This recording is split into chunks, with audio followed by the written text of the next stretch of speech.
This episode breaks down the runner-up story from Season 7 of Alone. How could just one sentence make this tough, lovable young woman willingly walk away from $1 million that was almost in her hands? For medical reasons, I'm going to have to extract you from the field. Today? Yep.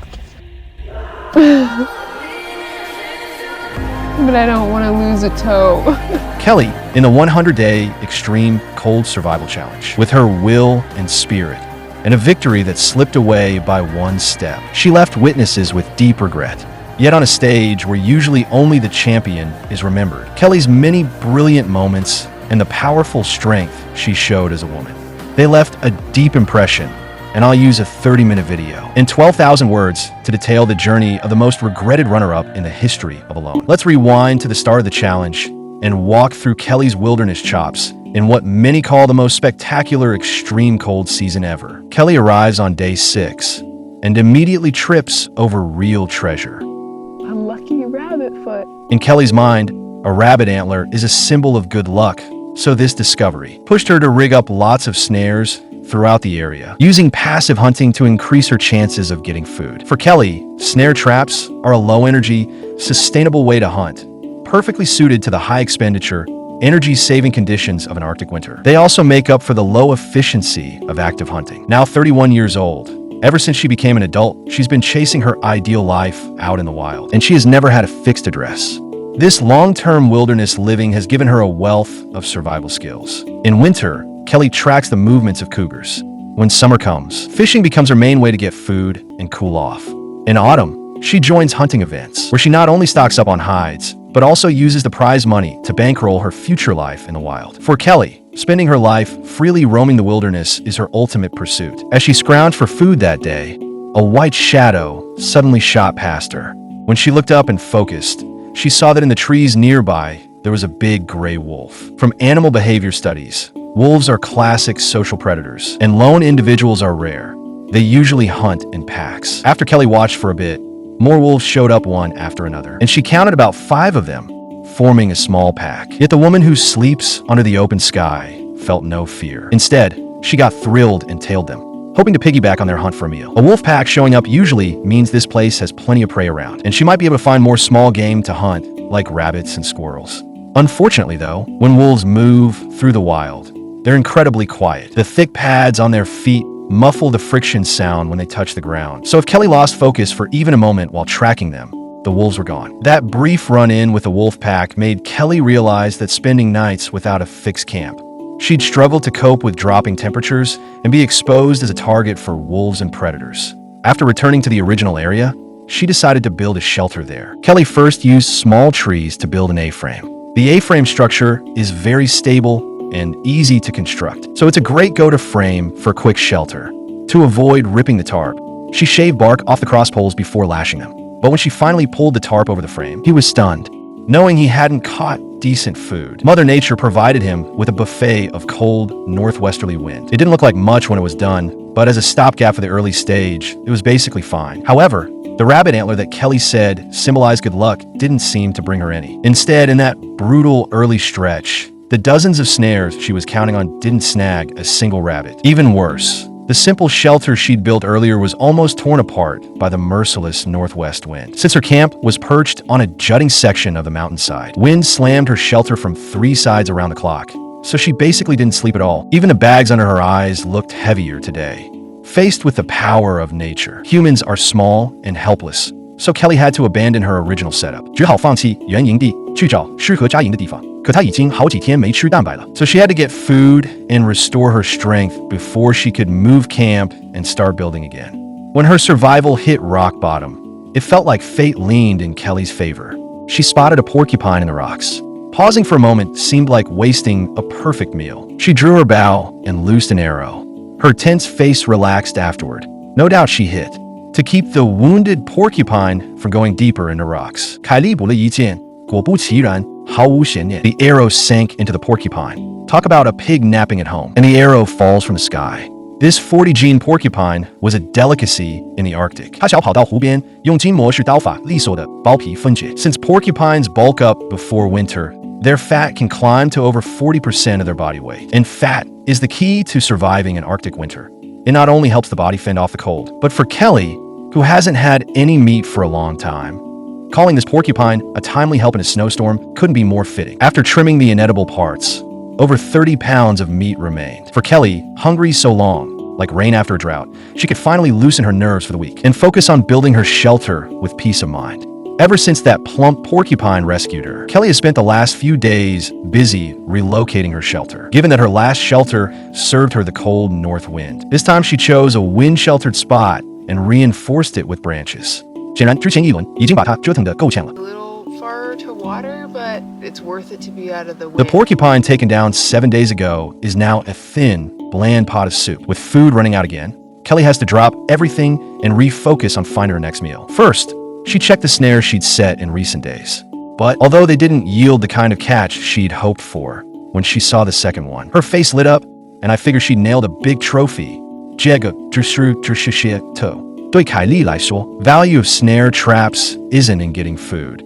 They save time and energy to tackle other survival jobs. What matters is they inject surprise into this dull, lonely routine. Back at camp, Kelly even puts on a little emergency rescue for it. But the rabbit still winds up like this, and she even pulls out its lungs for a final round of CPR. After she's eaten and drunk her fill, it's time to flex some skills. When it comes to storing food, storing enough water is important in her self-selected gear.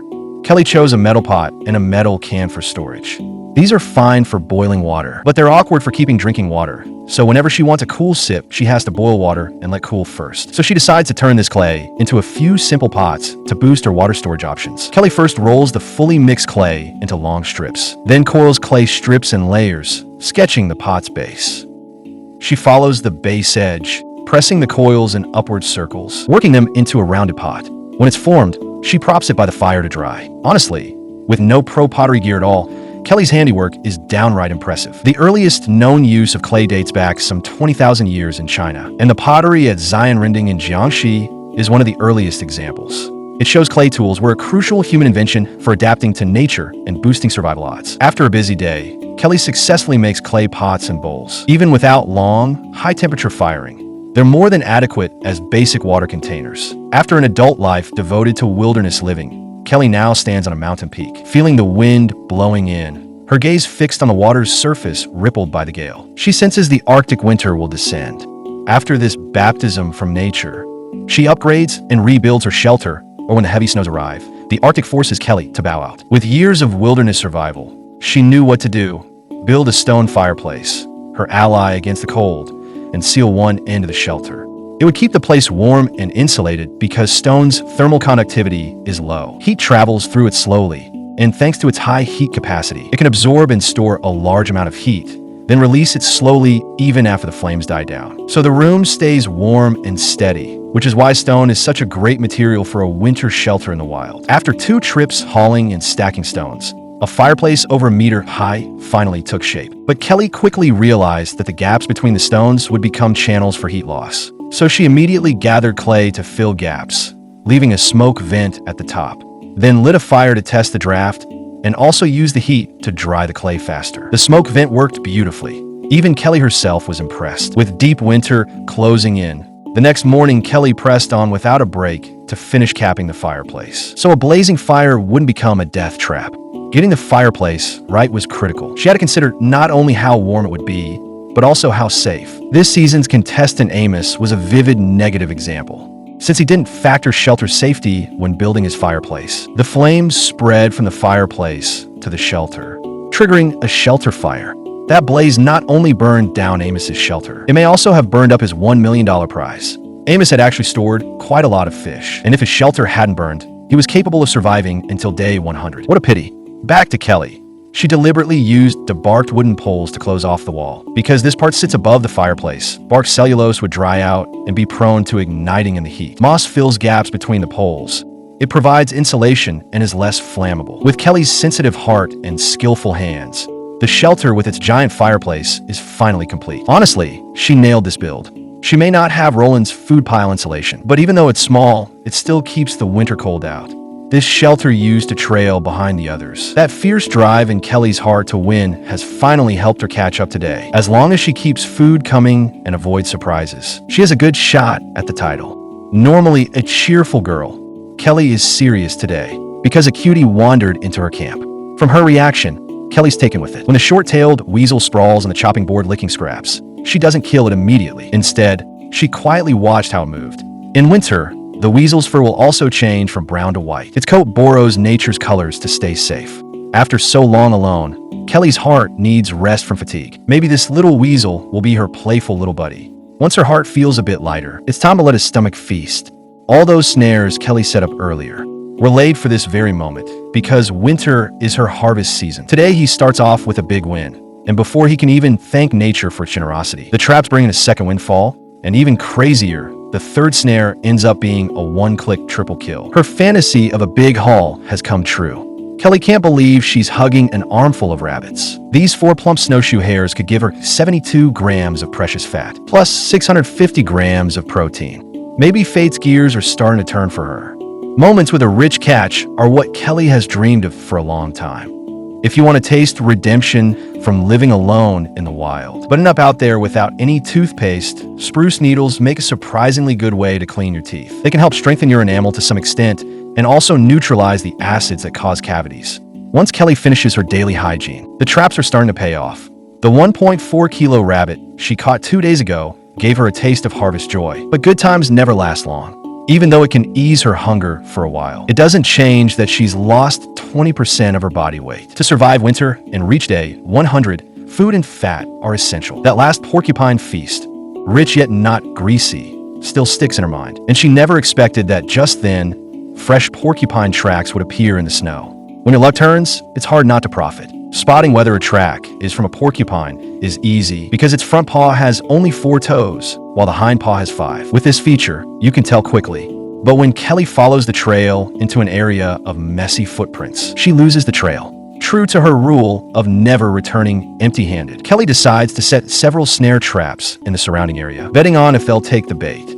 If she can't get a porcupine, 就算逮不着豪猪，捞上几只雪鞋兔也够她吃一顿了。第二天去看陷阱，果然有收获。Kelly can't help praising her own cleverness. It may be worth far less than a porcupine, but it still beats going hungry. Out here, staying upbeat and content is half the battle. Back at camp with the rabbits, Kelly wraps the spare rabbit skins around her face, pretending to be a porcupine ball, how she celebrated her 7th Halloween in the wild, and also to mark making it to day 44. How tough this road has been, only she understands. To bid farewell to bitter days, Kelly deliberately decided to eat the entire rabbit she had just caught. As she filled her belly, she was wishing for richer harvests. When the land's game no longer kept Kelly fed, she reluctantly shifted focus to fish in the lake, since she hadn't brought a gill net for this challenge. She had to weave one herself while she was still not in a panic about food. First, to snag fish soon for needed fat. To prepare for winter fishing when the lake froze. When the surface ices up, oxygen drops and a hole in the ice draws in big groups of fish desperate for air. Then she'll need cumin and chili to eat. Kelly has lived in the wild ever since she became an adult, so she's actually quite skilled at winter fishing. Then she goes to the lakeshore to scout a net spot where the rocks are sealed under thick ice, and each step is basically a gamble on the ice. Hidden under the snow might be slick moss, and a careless move could send her plunging into the lake. With respect for nature, Kelly places each step with caution. The brief crossing passes without incident, tense but safe. She reaches the net site, and as she turns to grab her gear and launch her fishing plan, she takes a nasty fall. Her brow bone and upper lip are both split open, and it's painful to see. Still, the silver lining is she didn't go into the churning lake. Otherwise, who knows how it would have ended. She gingerly heads back to camp. Reaching camp, Kelly pulls the medical kit to patch up. You can't help but admire her upbeat mood. While wiping blood off her face, she cracks jokes like putting on eyeshadow, because in the end, it's her mindset that most determines how well she does here. However, after narrowly escaping death, Kelly is now wavering about the whole fishing plan. In a behind-the-scenes interview, Kelly says she always prepares meticulously beforehand. Every time before she heads out, she sets up several campfires ahead of time. If she'd gone into the water instead of hitting the shore, she could have sprinted straight back to camp to warm up without wasting time making a new fire. 值得我们记住的是，在野外求生时, your life has to stay firmly in your own hands.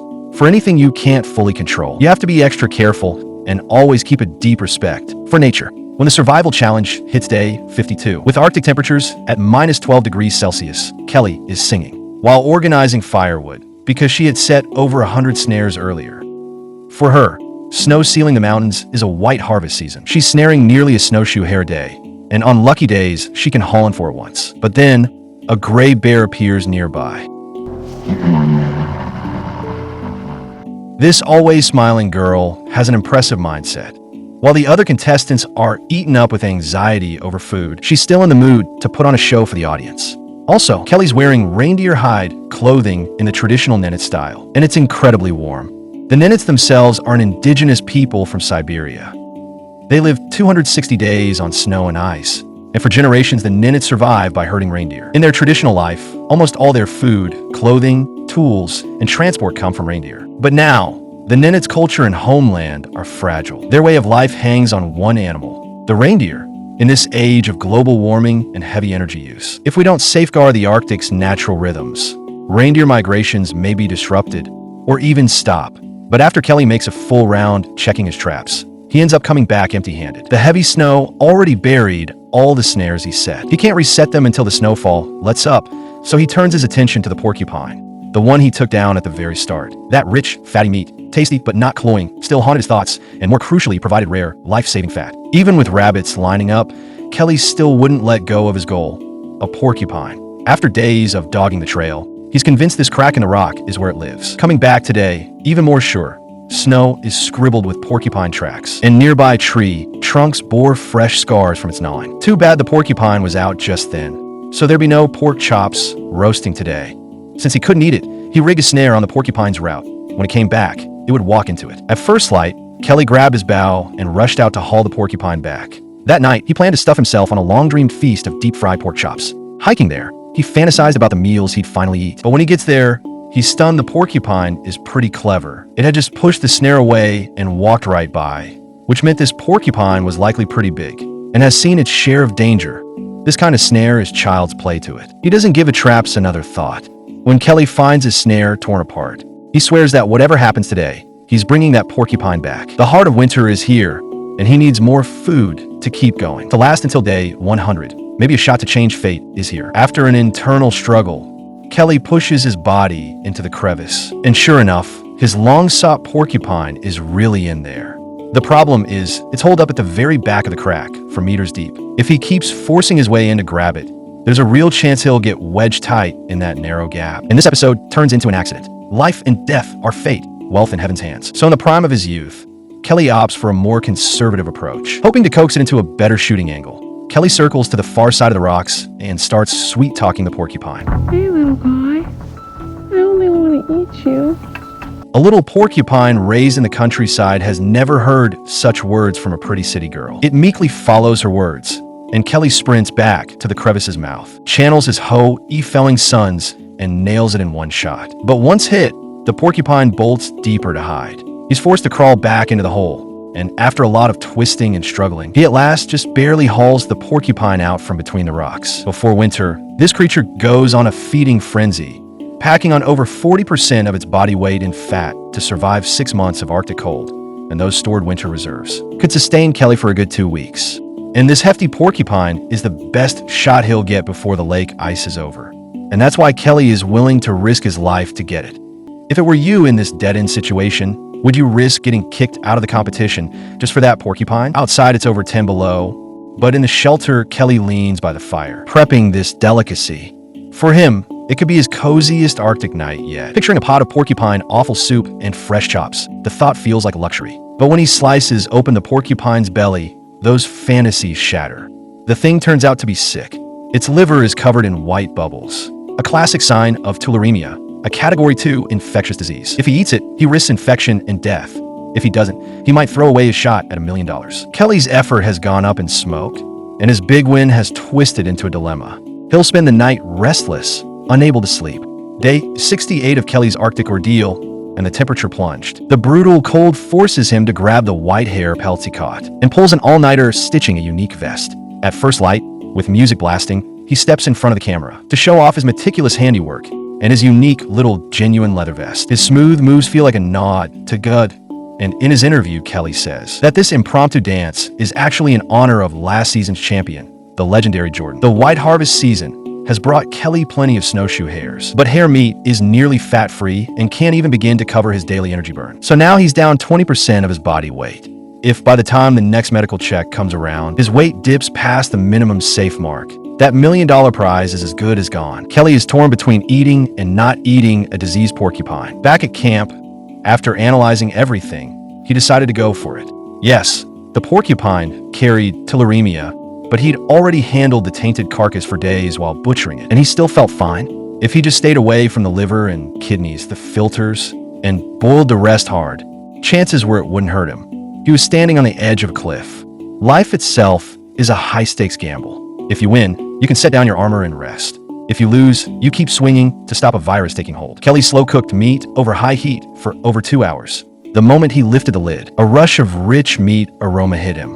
When his starved lips again touched the fatty broth, that absent fullness surged through him as the broth rolled warm inside. The Arctic night seemed to lose some of its usual bitter edge. With his body finally refueled, even chopping firewood the next day felt full of energy. But as Kelly lugged the firewood to camp, a stab of pain lanced through his shoulder. At this point, even the smallest ache could throw off his game in the competition. So when he felt something off, he rushed back to the shelter and tore off his clothes to discover a porcupine quill lodged in his shoulder. Kelly wrestled with it using tweezers, but it wouldn't budge. The quill's tip has tiny barbs. Easy to go in, hard to pull out. The awkward location didn't help. Fortunately, using a small knife, he pried it free, and it wouldn't affect the rest of his run. The season of frozen lakes had reached Kelly's side of the world, which meant every water run required lugging an axe, chopping through ice, and hauling back as much as possible at once. Each trip was a gamble. As he filled his jugs, thoughts wandered to the feast after ice fishing and netting began. But he didn't expect his body to throw up a new problem. Back at the shelter, Kelly suddenly felt a stabbing pain in his toes. He realized his toes were purple when he pulled his boots off. That's a textbook case of frostbite, skin and tissue harmed by staying too long in brutal cold. There's almost no pain yet, and bad frostbite can kill the tissue, with amputation as the only option in the end. If things kept getting worse, there was a very real chance Kelly might lose that toe. So from this point on, he now had to baby that foot, and long treks across the snow were off the table. He needs to return to the shelter often to rest and thaw by the fire. By now, daylight in the Arctic had shrunk to about 5 hours, which made the days harsher. But with 20 days left before the several $100,000 prize, Kelly pushed his limits and hung on as long as he could. His willpower was hard to admire. Then, some luck for Kelly. The lake had frozen solid. He no longer had to torture himself over the diseased porcupine. There were many delicious lake trout waiting for him. Next, he planned to go ice fishing in temperatures of minus 33 degrees Celsius. That cold sent him reaching for the reindeer skin coat the Ninnits made him, people hardened by many winters. Kelly said he'd never tried ice fishing before. It was like entering a whole new frozen world. The ice was 10 centimeters thick, and Kelly spent an hour chopping a 30-centimeter square hole. Then he took out the fishing gear he'd carefully crafted himself.